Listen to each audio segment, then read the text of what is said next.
Un huracán, una tormenta tropical y una naciente onda tropical mantienen la resurrecta temporada de huracanes empezando septiembre. La tormenta tropical Earl sigue extendiendo su poder y generando intensas lluvias sobre las Antillas Menores, las Islas Vírgenes y Puerto Rico, a la vez que empieza a girar sobre Bermuda. El Centro Nacional de Huracanes sigue monitoreando la tormenta y advierte a las autoridades de Bermuda para que se mantengan informadas sobre el posible fortalecimiento de la misma.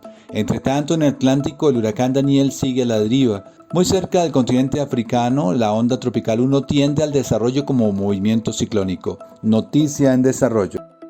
Hola amigos, gracias por estar con nosotros. Recuérdense suscribir a este canal. Suscríbanse, suscríbanse. Gracias.